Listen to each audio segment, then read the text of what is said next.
আসসালামু আলাইকুম। অবিরাম বাংলার সংবাদে সবাইকে স্বাগত জানাচ্ছি। আমি নাইম ফাথম মুবিন। শুরুতে বিআরবি কেবলস সংবাদ শিরোনাম জানিয়ে দেব সর্বশেষ আপডেট বাংলা সংবাদ। শুরুতেই শিরোনাম। হাসিনার ছবিতে হাহা রিয়েক্ট দেয়ায় ছাত্রদলের 3 কর্মীকে পেটালো ছাত্রলীগ। জুলুম অন্যায়কে বিএনপি প্রশ্রয় দেবে না বলে মন্তব্য করলেন রিজভী। ফের 3 দিনের রিমান্ডে সাবেক আইজিপি মামুন। এতক্ষণ শুনছিলেন সংবাদ শিরোনাম, এখন থাকছে বিস্তারিত। হাসিনার ছবিতে হাহা রিয়েক্ট দেয়ায় ছাত্রদলের 3 কর্মীকে পেটালো ছাত্রলীগ। পিরোজপুরে সামাজিক যোগাযোগ মাধ্যম ফেসবুকে পতিত সরকারের প্রধানমন্ত্রী ও আওয়ামী লীগ প্রধান শেখ হাসিনার ছবিতে হাহা রিয়েক্ট দেয়ায় ছাত্রদলের 3 কর্মীকে পিটিয়ে আহত করেছে নিষিদ্ধ সংগঠন ছাত্রলীগের নেতাকর্মীরা। জেলার নেসারাবাদ উপজেলার জুলুহার বাজারে রোববার সকালে এ ঘটনা ঘটে। হামলায় আহত ছাত্রদল কর্মী সিয়াম শেখ অভিযোগ করে বলেন, জুলুহার গ্রামের আওয়ামী লীগ নেতা মজিবুর রহমানের ছেলে রিয়াদ ফেসবুকে শেখ হাসিনার ছবি পোস্ট করে। সেই ছবিতে আমরা হাহা রিয়েক্ট দিয়েছিলাম। এ কারণে আজ সকালে জুলহার বাজারে রিয়াদ, সিয়াম, ফারজুস সহ 10 থেকে 12 জন ছাত্রলীগের লোক লোহার রড দিয়ে আমাদের উপর হামলা চালায়। এ হামলায় সিয়াম ছাড়াও আহত হয়েছেন ছাত্রদল কর্মী মোহাম্মদ হাসান ওরিয়ান। অভিযুক্তরা হলেন উপজেলার জুলহার গ্রামের মোহাম্মদ শহীদুল ইসলামের ছেলে মোহাম্মদ রিয়াদ, মুজিবুর রহমানের ছেলে সিয়াম ও ফারুক হোসেনের ছেলে রাজু। তারা সবাই ইউনিয়নের 6 নম্বর ওয়ার্ডের সক্রিয় ছাত্রলীগ কর্মী। হামলার বিষয়ে অভিযুক্ত ছাত্রলীগ কর্মীদের বক্তব্য পাওয়া না গেলেও মারামারির বিষয়টি নিশ্চিত করেছেন ওই ইউনিয়নের আওয়ামী লীগের সাধারণ সম্পাদক মোহাম্মদ হুমায়ুন কবির। তিনি বলেন, সকালে 2 দল বাজারে মারামারি করেছে বলে জানতে পেরেছি।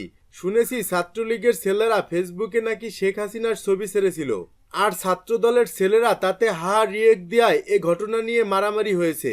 জুলুম অন্যায়কে বিএনপি প্রশ্রয় দেবে না বলে মন্তব্য করলেন রিজভী।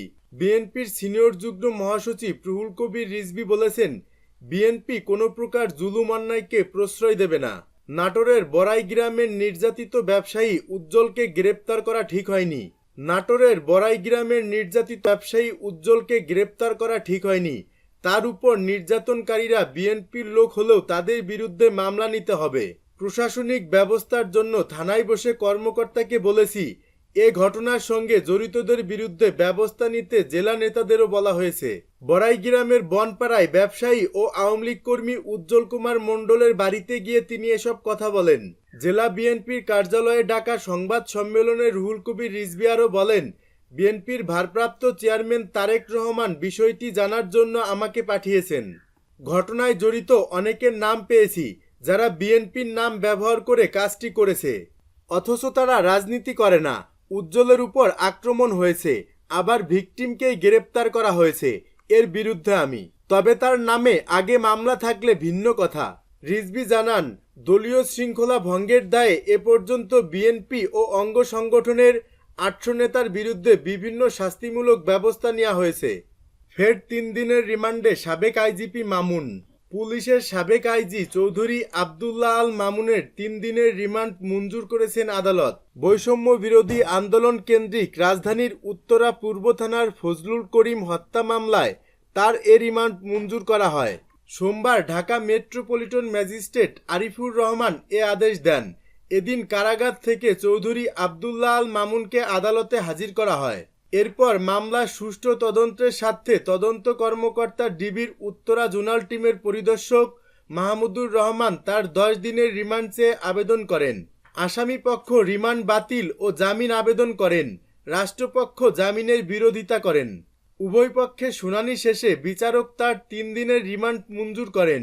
মামলার এজাহার সূত্রে জানা যায়, রাজধানীর উত্তরা পূর্ব থানাধীন ঢাকা ময়মনসিংহ রোডের পাশে জসিমউদ্দিন মোড়ে বৈষম্য বিরোধী আন্দোলনে গত 5 আগস্ট অংশ নেন ফজলুল করিম। বিকাল 4:30টায় আসামিদের ছোড়া গুলিতে আহত হন ফজলুল সহ আরও অনেকে। রাত 9:19 দিকে বাংলাদেশ কুয়েত মৈত্রী হাসপাতালে নেওয়া হলে ডাক্তার তাকে মৃত ঘোষণা করেন। এ ঘটনায় নিহতের ভাই আনোয়ার হোসেন আয়নাল সাবেক প্রধানমন্ত্রী শেখ হাসিনা সহ 39 জনের নামে গত 21 আগস্ট উত্তরা পূর্ব থানায় একটি হত্যা মামলা দায়ের করেন। এ মামলায় চৌধুরী আবদুল্লাহ আল মামুন 6 নম্বর এজাহার নামীয় আসামি।